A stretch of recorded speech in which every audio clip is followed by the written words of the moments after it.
Cuento número 26. Un mendigo. Aquel día, un mendigo llamó a la puerta de la granja pidiendo un trozo de pan. Un niño le abrió la puerta y, sorprendido por el aspecto desaliñado del mendigo, llamó a su madre. «Mamá, mamá, aquí hay un pobre». La madre retiró al niño y de un tirón lo metió dentro de la casa. Desconfiada preguntó: «¿Qué se le ofrece?».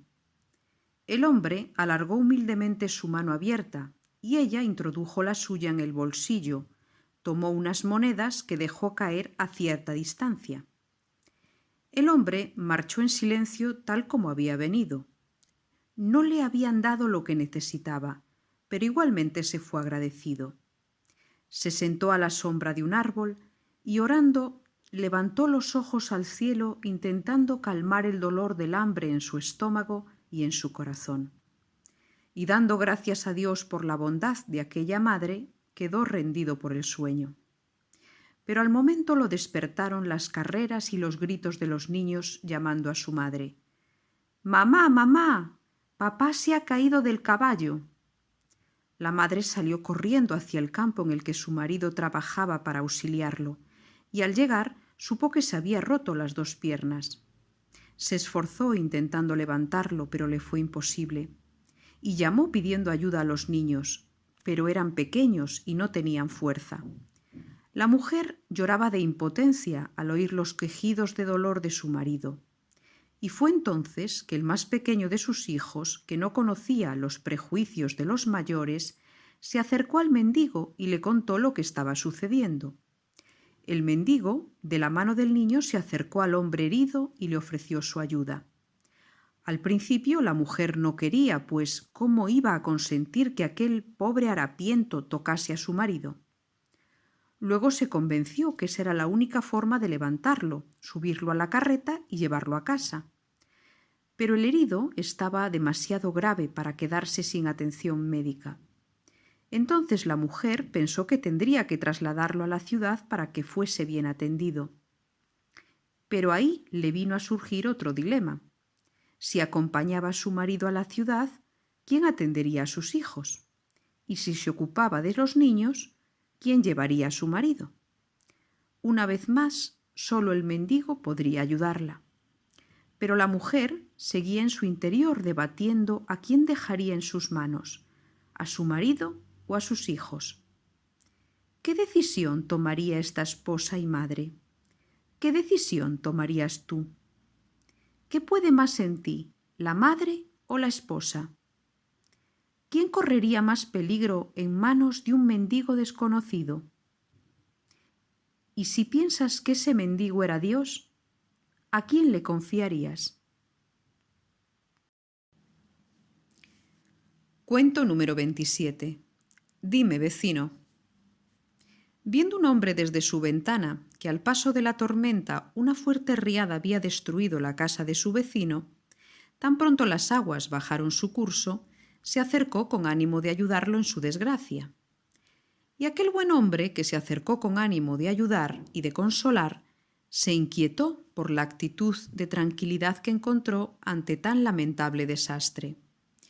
Y dijo: «Veo, vecino, que te has tomado la pérdida de tu patrimonio con mucha resignación. Hoy has perdido todos tus bienes. Dime, ¿qué te queda?». A lo que el hombre contestó con paz: «Me queda lo más importante y de más valor, mi propia vida. Pero sobre todo me queda aquello que sí me causaría una inmensa tristeza y dolor el perderlo». «¿Y qué es eso, vecino?», le preguntó sobresaltado por la curiosidad. «Eso de tanto valor para mí y que es la esencia de mi vida, es mi fe. La fe me lleva a tener mi corazón y mi tesoro puesto fuera de los bienes del mundo».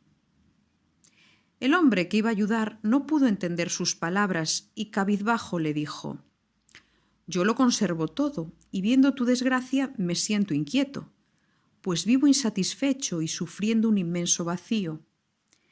Y al escucharlo su vecino le dijo: «Veo que lo que te ocurre es que las cosas que tienes te resuelven la vida, pero no te dan vida. Te producen tranquilidad humana, pero no paz de alma ni alegría interior. Lo que te falta es un don de mucho más valor. Te falta la fe, que llenaría tu vacío existencial. ¿Y qué debo de hacer para encontrarla? ¿Para encontrarla?, le respondió mostrándole una sonrisa. Debes vaciarte de lo que te pesa humanamente y te oprime la mente con preocupaciones y te limita la libertad de alma.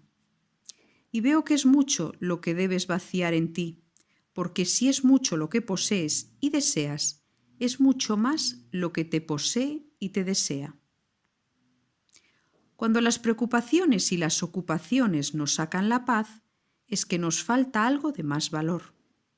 Cuando las tormentas del mundo nos inquietan, hemos de implorar la gracia de saber esperar. Y porque el que pide recibe y el que espera experimenta la esperanza, todo hemos de vivirlo como gracia. Pues todo don que se recibe ni se posee, ni se compra, ni por méritos propios se alcanza. Así la persona que no se desespera en la desgracia y no tiene en los bienes del mundo puesto su corazón, vive con su confianza puesta en solo la voluntad de Dios. Cuento número 28. Darle vida.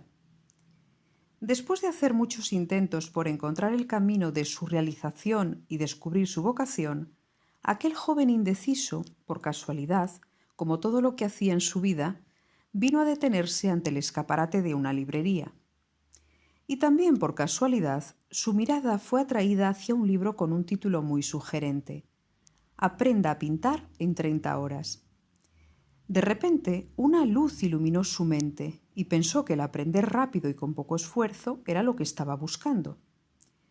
Movido por el capricho y la curiosidad del momento, entró en la librería, compró el libro y comenzó a leer de forma atropellada lo que le parecieron unas pesadas instrucciones.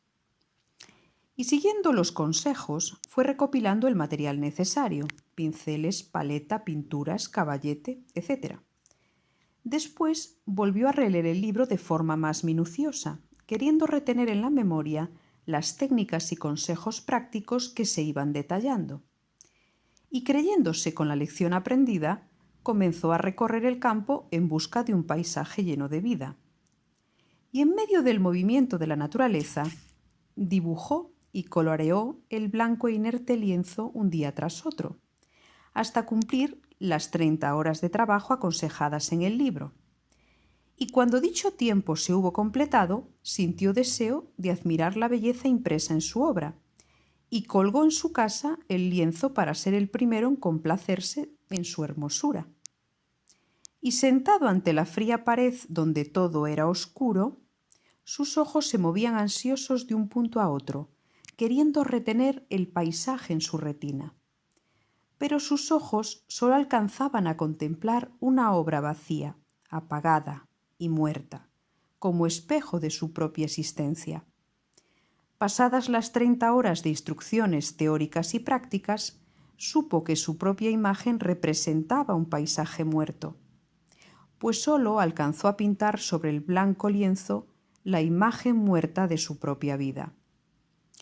Todos en algún momento somos como ese joven que frunce el ceño ante el cuadro que enmarca el rostro de su vida, y que se llena de tristeza al ver que su obra no proyecta la visión que con sus ojos contempla al paso del perfecto movimiento.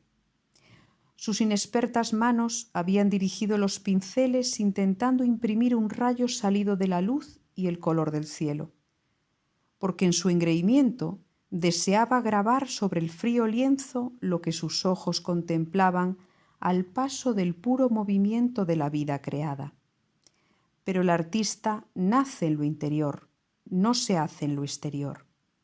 Y porque nadie puede dar lo que no tiene, el que no recibe la gracia no puede compartir el don. Y porque la visión de lo profundo es un don comunicado del Creador de todo lo creado. Solo cuando se encuentra en esencia pura impreso en el alma, puede dejar su pura impresión en otras almas. Pues solo se comunica el movimiento de la vida cuando se vive dentro del movimiento de la vida. Cuento número 29. Libro de buenos modales. Cuando acabó sus estudios, aquel muchacho de pueblo decidió comprarse un libro de buenos modales, pues creyó oportuno que antes de salir a buscarse la vida a la ciudad, habría de refinar sus maneras y su comportamiento. Con el libro leído y aprendido, como el que hace buenas prácticas, comenzó a recorrer los lugares de comida del pueblo pidiendo el plato típico del lugar.